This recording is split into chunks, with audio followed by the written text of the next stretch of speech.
Everyone, welcome to mathematics with Pournima. जर समजा मी असं म्हटलं की ऑल स्टुडंट्स आर हॉनेस्ट, तर याचं ऑपोजिट काय येईल बरं? असं येईल का की नो स्टुडंट्स आर हॉनेस्ट? तर the answer is absolutely wrong. ते त्याचं निगेशन किंवा ते त्याचं ऑपोजिट स्टेटमेंट येणार नाही. आणि आजच्या आपल्या व्हिडिओचा टॉपिक आहे निगेशन.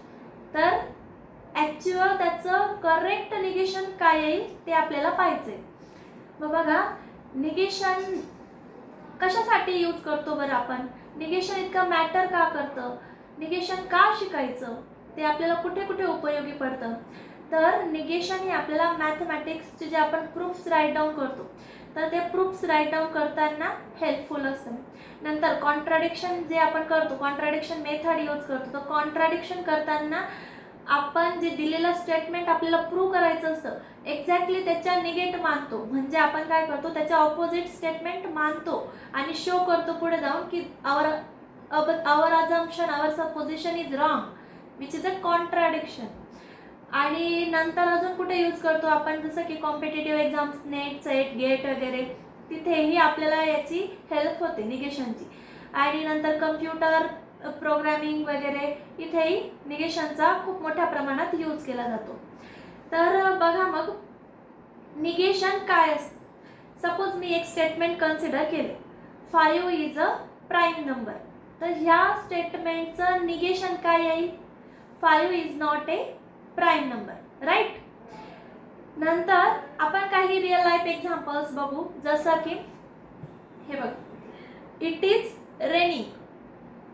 इट इज रेनिंग, तर याचं निगेशन काय येईल? It is not raining. Second example, I will attend the class. याचं निगेशन केलं तर काय येईल? I will not attend the class. Third example आहे, द शॉप इज ओपन. याचं निगेशन काय येईल बरं? The shop is closed? नाही, तर त्याचं निगेशन येईल the shop is not open. मग हे होते आपले रिअल लाईफ एक्झाम्पल्स. आता जर आपल्याला हे मॅथमॅटिक्समध्ये यूज करायचे, तर मॅथमॅटिक्समध्ये जे क्वांटिफायर्स आपण यूज करतो, for all, there exist, for some वगैरे, तर त्याच्यासाठी आपण हे यूज करू शकतो. मग बघा, क्वांटिफायर निगेशन. मग त्या क्वांटिफायर्सला कसं निगेट करायचं ते पाहूया. मग बघा, इकडे ह्या चार्टमध्ये एका साईडला स्टेटमेंट आहे आणि त्यांचं निगेशन आपण कसं करतो ते ह्या साईडच्या चार्टमध्ये दिलेलं आहे. मग बघा, पहिलं statement, all A are B. आता ए काहीतरी असेल आणि बी काहीतरी असेल, ते आपण पुढे एक्झाम्पल्समध्ये अजून पाहू. जर स्टेटमेंट असं असेल, ऑल ए आर बी, तर त्याचं निगेट करताना काय होईल? There exist and A that is not B. तर फॉर ऑलचं कन्वर्जन कशात झालं? देअर एक्झिस्टमध्ये. म्हणजे जर आपण एखादं स्टेटमेंट मानलं की सगळे, जसं की मी घेतलं होतं ना की ऑल स्टुडंट्स आर हॉनेस्ट, म्हणजे सगळ्यांसाठी स्टेटमेंट होतं, त्याला निगेट करताना सगळ्यांना निगेट करण्याची गरज नाही आहे. कुठल्या तरी एका स्टुडंटला मी म्हटलं की असा एक स्टुडंट आहे की विच इज नॉट हॉनेस्ट, तरीही ते पूर्ण स्टेटमेंट काय होऊन जाईल? Negate. So there exist and A that is not B, म्हणजे जे स्टेटमेंट मी सुरुवातीला विचारलं त्याचं निगेशन काय येईल? मग there exist a student in the class which is not honest. पुढचं बघा, सम ए आर बी. जेव्हा सम, फॉर सम किंवा देअर एक्झिस्ट असेल, तेव्हा त्याचं निगेट करताना काय होईल? नो ए इज बी. म्हणजे जर एखाद्या पर्टिक्युलर व्यक्तीसाठी आपण एखादं स्टेटमेंट म्हणतोय, तर त्याला पूर्ण सगळ्यांसाठी कन्वर्ट करायचं की ते सगळ्यांसाठी ट्रू नाही. आणि नंतर for all x P of x.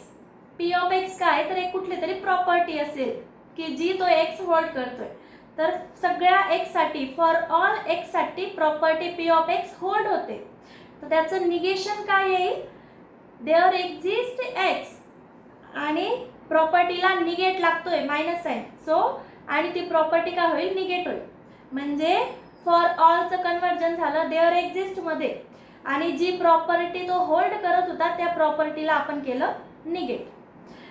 Similarly जसं वरती केलं आता फॉर ऑलचं देअर एक्झिस्ट मध्ये, तसं देअर एक्झिस्टचं काय होईल, देअर एक्झिस्ट एक्स आणि प्रॉपर्टी काय पी ऑफ एक्स. तर याचं निगेट काय होईल, फॉर ऑल देअर एक्झिस्टचं कन्वर्जन झालं फॉर ऑल एक्स आणि प्रॉपर्टीला केलं आपण निगेट मायनस पी ऑफ एक्स. तर हे होते क्वांटिफायर. आता ह्या क्वांटिफायर्सला निगेट कसं करतात ते आपण पाहिलं. मग सपोज अगेन एक एक्झाम्पल घेऊ आपण. तर एक्झाम्पल असं घेऊ की नो बर्ड्स कॅन फ्लाय, एकही पक्षी उडू शकत नाही. तर याचं निगेट काय येईल बरं, there exist a bird which can fly. असा एक पक्षी आहे की जो उडू शकतो. ऑटोमॅटिक त्या स्टेटमेंटला निगेट होतो. सगळ्यांना निगेट करत बसण्याची गरज नाही पडत. फक्त एक कुणीतरी एक असा बर्ड आहे की जो फ्लाय करू शकतो, तर ऑटोमॅटिकली ते स्टेटमेंट काय होतं, निगेट. जे आपण म्हणतो की सगळ्यांसाठी एखादी प्रॉपर्टी होल्ड होते, तर फक्त एकच असं दाखवायचा, एकच पर्सन असेल, एकच स्टुडंट असेल, एकच ऑब्जेक्ट असेल की जी ते प्रॉपर्टी होल्ड करत नाही. तर अजून एक्झाम्पल्स पाहूया. आता ह्या एक्झाम्पलसाठी तुम्ही प्रयत्न करा बरं. तर 2 एक्झाम्पल्स आहेत, दोघांनाही तुम्हाला निगेट करायचे. तर फर्स्ट एक्झाम्पल काय, सम स्टुडंट्स आर पंक्च्युअल.